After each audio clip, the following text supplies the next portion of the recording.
va aller chercher des citrouilles. Moi, je veux que tu restes à côté de moi, OK?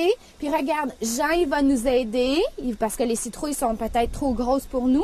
Puis Jean, il m'a dit aussi que dans le jardin, il y avait des carottes et de la laitue qu'on va pouvoir cueillir également. Avant qu'on déménage ici, on était dans un sous-boisé. Puis on s'est rendu compte que dans des activités avec la nature, que les enfants apprennent à mieux se respecter quand ils respectent la nature. Puis on faisait des potagers avec eux dans le temps, mais dans le sous-bois, ça poussait pas très bien. Mais les enfants, quand ils faisaient poser les petites fèves étaient bien meilleures, puis ils étaient prêts à les manger plus facilement. Donc on s'est rendu compte que c'était un médium pour passer à travers, et là, on parlait de la santé et tout ça. On a des sentiers, on a un beau grand 5 acres ici, on est super chanceux, là. Puis dans nos sentiers, comme vous voyez ici, on a des belles buttes. Et les enfants vont prendre des excursions, des marches, souvent dans la semaine, et ils vont passer autour des buttes et voir ce qui est prêt à manger. À un moment donné, oups, c'est le maïs qui est prêt. À un moment donné, au début de la semaine, l'année, c'est la salade. Et là, ils rapportent ça à la cuisinière, à la cuisine. Regarde la différence avec celle-là ou l'autre. Regarde l'autre. Il y a du vert dedans, là. Puis elle est tout orange. Elle est prête là, à manger. On va emmener ça à Jacinthe, puis on va sûrement faire de quoi de bon avec ça. Là. Jean, c'est un homme à tout faire. Il fait notre entretien ménager. Donc, c'est lui, il rentre à 4 heures le matin, puis il fait son ménage. Puis après ça, il va laver les jouets. Quand les enfants sont dehors, il va faire les locaux, les poussettages, tout ça.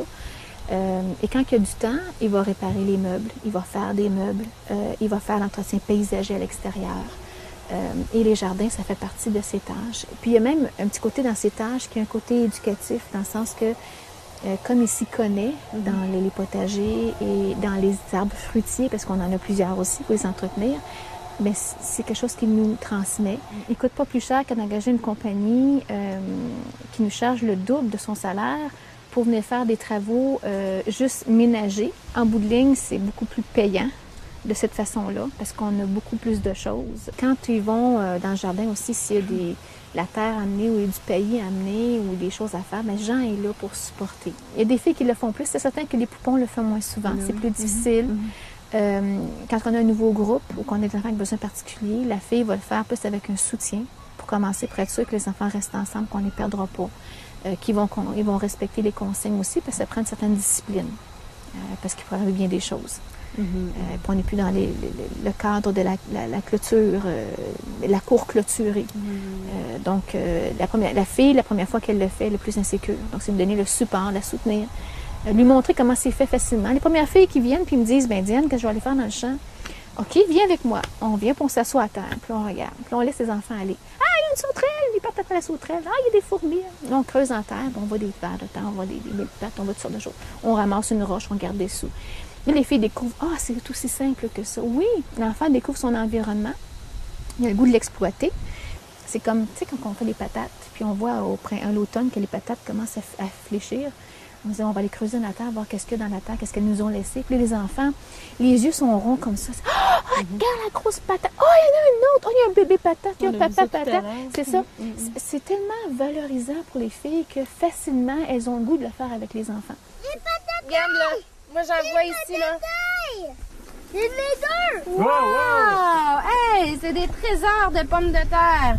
Dès février, on va mettre à la disposition des filles déjà les outils pour les encourager ou les motiver à faire les semis avec les enfants. Donc, on va mettre de la terre, des petits pots, on va mettre des graines, on va donner des semences, on va expliquer c'est quoi. C'est certain que les plus petites graines, on les donne au groupe de plus vieux. Les plus grosses graines, comme les fèves, mais les fèves, c'est sème dehors. Comme les tomates sont plus grosses un peu, ça va se faire avec les plus jeunes. Mais quand on parle de céleri ou d'autres affaires comme ça, les betteraves, c'est assez gros aussi, ça va assez bien. Fait qu'ils vont semer ça à l'intérieur, ils vont les entretenir. Puis au printemps, quand c'est le temps, ou au début de l'été, les enfants viennent avec les éducatrices et sèment dans la terre. Ou vont planter les plants, vont transplanter. On va pouvoir manger cette laitue-là, Jean? Oui, à midi même, si la teinte a le temps. Puis c'est pas du formel, on ne cherche pas à faire une production. On s'entend, c'est de l'apprentissage, c'est de l'expérimentation. Fait qu'on sème, puis on regarde à tous les semaines, à tous les mois, ce qui a poussé, où ça en est rendu, puis on vient goûter. On prend des graines bio, 130 $ de graines. Et puis déjà sur le terrain ici, on a des petits fruits, on a des pommiers. Là, des gens nous ont donné de la rhubarbe, tous les potagers, c'est des graines. On a eu des dons d'arbres fruitiers, pruniers, poiriers, pommiers. Tous nos vivaces, c'était des dons, ça aussi. C'est une collectivité qui s'y met ensemble. les parents qui viennent entretenir ça avec nous. On demande aux parents de faire une journée de bénévolat par année. OK. C'est plus une demi-journée. Mais de venir passer une demi-journée à nous aider à faire différents travaux comme ça. Il y a des trous dedans. Un bébé, Oui, Christopher un compost. enlève les poils. Juste là, là. Au dîner, au repas, il y a toujours un plat pour le compost. Les enfants savent qu'est-ce qu'ils peuvent mettre, qu'est-ce qu'ils ne peuvent pas mettre. Et la cuisinière ramasse le compost tous les jours. Mais c'est dans un gros bac dans sa cuisine. Puis Jean va le porter au compost tous les jours. Puis on a trouvé un nouveau système parce qu'on a essayé les fameuses cloches qui, selon nous, ne fonctionnent pas très bien, la grosse quantité qu'on a, parce que ça roule trop. Puis là, ce qu'on voulait faire, c'est réduire au maximum les déchets qu'on produisait. Donc, on met même les essuie-mains. Ah oui? Oui, tous les essuie-mains sont ramassés aussi. Il y a des bacs exprès dans chaque local pour ramasser les essuie-mains ou ce qu'on peut se laver les mains. Puis, ça sert de matière brune dans notre compost. Ben oui, c'est vrai. Puis là, ben, on ramasse aussi les feuilles des parents aussi à l'automne qu'on entrepose pour tout l'hiver puis qu'on s'en sert. Parce que vous savez, l'hiver, le compost, il gèle. Hein?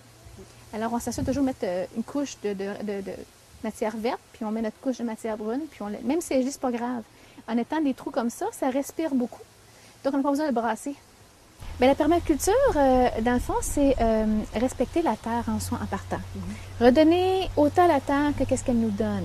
Ça veut dire que, de un, la terre est là, puis elle décompose sur de choses qui sont autour par des mini-organismes. Quand on retourne la terre, on les dérange. La permaculture veut respecter la terre, donc on ne tourne pas la terre. On fait des buttes de terre, on les recouvre de couvre-sol parce que la terre n'est jamais nue. Hein? Elle ne sera jamais nue, donc elle est toujours couverte. On va semer nos plantes ou nos graines, on va les laisser pousser.